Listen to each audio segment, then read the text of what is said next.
Voter మహాశీలారా, మీరొక్కటి మాత్రం అర్థం చేసుకోండి. 5 సంవత్సరాలకు ఒకసారి వచ్చే ఈ ఎలక్షన్లో మీ దగ్గర ఒక ఆయుధం ఉంది, అదే ఓటనే ఆయుధం.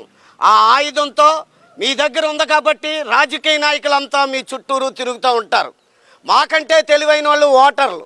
ఒక్కసారి ఆలోచించండి ఓటర్ మహాశీలారా, ఈ ఆయుధంతో మీరు ఒక మంచి వ్యక్తిని గెలిపించుకునే అవకాశం మీ చేతికి వచ్చింది. కూటమి ఏపీకి రావడం మనం చేసుకున్న అదృష్టం. అభివృద్ధికి మూలం చంద్రబాబు నాయుడు గారు. ఆకలన్నా అన్యాయం ఉన్నా సరే ముందుండే వ్యక్తి పవన్ కళ్యాణ్ గారు. వీళ్ళిద్దరికీ తోడుగా కేంద్రంలో మోదీ గారు ఉన్నారు. అభివృద్ధి జరుగుతుంది, అన్యాయాన్ని ఎదిరించడానికి పవన్ కళ్యాణ్ గారు ఉన్నారు. మన ఏపీకి నిధులు పంపించడానికి మోదీ గారు ఉన్నారు. అర్థం చేసుకొని మంచి వ్యక్తికి ఓటేయండి. మీకు ఒకటే చెప్తున్నాను ఓటర్ మహాశీలారా, ఇంటి ముందు తులసి కోట ఉండాలి, ఈ సైన్యంలో దేవుడు ఉండాలి, ఆగ్నేయంలో అగ్గి ఉండాలి, మన పవన్ కళ్యాణ్ గారు అసెంబ్లీలో ఉండాలి.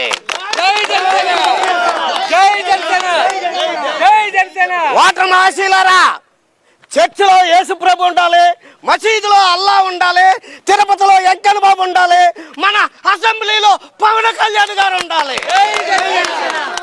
ఓటర్ మహాశీలారా, ఒకటి అర్థం చేసుకోండి, మీకు ఫ్రీగా మీ ఇంట్లో 3 గ్యాస్ బండలు ఉండాలి, ఆడవారంతా ఆర్టీసీ బస్సులో ఫ్రీగా ప్రయాణం చేయాలి. ఇవన్నీ జరగాలంటే అసెంబ్లీలో పవన్ కళ్యాణ్ గారు ఉండాలి.